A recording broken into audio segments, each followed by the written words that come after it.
परिचय। अर्जुन और उसके पिता गर्मियों के लिए वस्त्र खरीदने निकले हैं।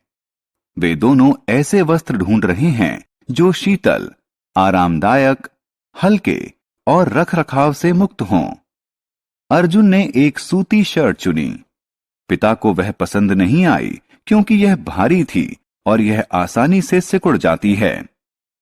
तब अर्जुन ने एक सिंथेटिक शर्ट चुनी जो हल्की थी और यह सिकुड़ती नहीं थी। उसके पिता ने इसे भी नापसंद कर दिया क्योंकि यह नमी को अच्छे से सोखती नहीं है। अंततः 2 लंबे घंटों के बाद उन्हें वह शर्ट मिल गई जो मिले जुले कपड़े की बनी थी और उसमें वो सभी विशेषताएं थीं जो वो ढूंढ रहे थे। इस पाठ में हम रेशे और कपड़े के बारे में जानेंगे। आओ सीखें।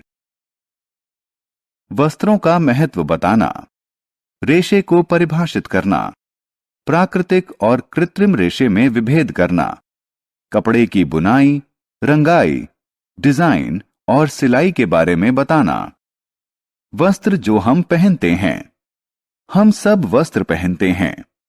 वस्त्र हमें ठंड, गर्मी, बरसात, धूल और कीड़ों से बचाते हैं। हम मौसम और अपने काम के अनुसार वस्त्रों का चयन करते हैं। हम जो वस्त्र पहनते हैं वो हमारे नजरिए और व्यक्तित्व को दर्शाते हैं। रेशा। रेशा वह कच्चा माल है जिससे वस्त्रों का निर्माण होता है। रेशे विभिन्न चरणों से गुजरकर वस्त्र बनते हैं। सबसे पहले कच्चे रेशे को लंबी लड़ियां बनाने के लिए आपस में ऐंठते हैं। इन्हें धागा कहते हैं। कपड़ा बनाने के लिए धागे की कताई बुनाई की जाती है। कपड़े का प्रयोग लोगों की जरूरत के अनुसार विभिन्न आकार और प्रकार के वस्त्र बनाने के लिए किया जाता है। रेशे 2 प्रकार के होते हैं। 1. प्राकृतिक रेशे। 2. कृत्रिम रेशे। प्राकृतिक रेशे। प्राकृतिक रेशे पेड़ों और जानवरों से बनते हैं। सूत, ऊन और रेशम कुछ प्राकृतिक तंतु हैं। सूत पेड़ों से प्राप्त होता है। ऊन भेड़, बकरी और ऊंट से प्राप्त होता है। रेशम रेशम के कीड़े से प्राप्त होता है। कृत्रिम रेशे। कृत्रिम रेशे मानव निर्मित होते हैं। नायलॉन, पॉलिस्टर इत्यादि कृत्रिम रेशों के उदाहरण हैं। कृत्रिम रेशों से बने कपड़े सस्ते होते हैं, जल्दी सूखते हैं और सिकुड़ते नहीं हैं। आमतौर पर मजबूत और मुलायम कपड़ा बनाने के लिए कृत्रिम रेशों को प्राकृतिक रेशों के साथ मिला दिया जाता है। बुनाई। बुनाई वह प्रक्रिया है जिससे धागों से कपड़ा बनाया जाता है। इसके लिए धागों का एक समूह क्षैतिज रूप से बिछाया जाता है और दूसरा ऊर्ध्वाधर रूप से। इस तरह एक दूसरे को काटते हुए धागों को बुनावट कहते हैं। परिष्करण वह प्रक्रिया जिससे कपड़े की दिखावट और उपयोगिता में सुधार हो उसे परिष्करण कहते हैं।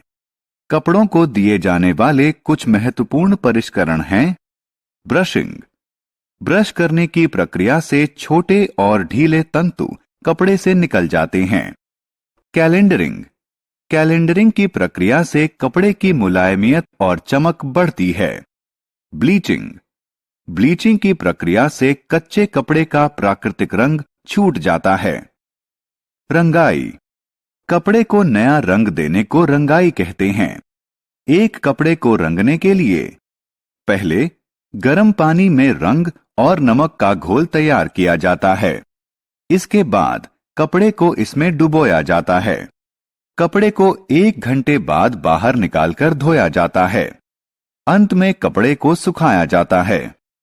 डिजाइनिंग। डिजाइनिंग की प्रक्रिया द्वारा कपड़े पर छापे बनाकर इसकी सुंदरता को बढ़ाया जा सकता है। कपड़े को इनकी सहायता से डिजाइन किया जा सकता है। स्याही, रंग या कढ़ाई, पत्थर, सजावटी दाने या क्रिस्टल, लेस या जरी। सिलाई। सिलाई वह प्रक्रिया है जिससे कपड़ों को वस्त्रों में बदला जाता है। इसमें कपड़े को सुई और धागे से सिला जाता है। पुराने दिनों में सिलाई हाथ से की जाती थी, लेकिन आजकल सिलाई मशीन से की जाती है। हमने क्या चर्चा की? वस्त्र हमें ठंड, गर्मी, बरसात, धूल और कीड़ों से बचाते हैं। रेशा वह कच्चा पदार्थ होता है जिसका प्रयोग कपड़ा बनाने के लिए किया जाता है। रेशे दो प्रकार के होते हैं, प्राकृतिक और कृत्रिम। प्राकृतिक रेशे पेड़ों और जानवरों से प्राप्त किए जाते हैं। कृत्रिम रेशे का निर्माण होता है।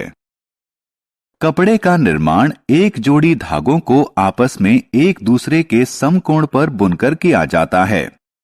कपड़े के परिष्करण में 3 प्रक्रिया शामिल होती है, ब्रशिंग, कैलेंडरिंग और ब्लीचिंग।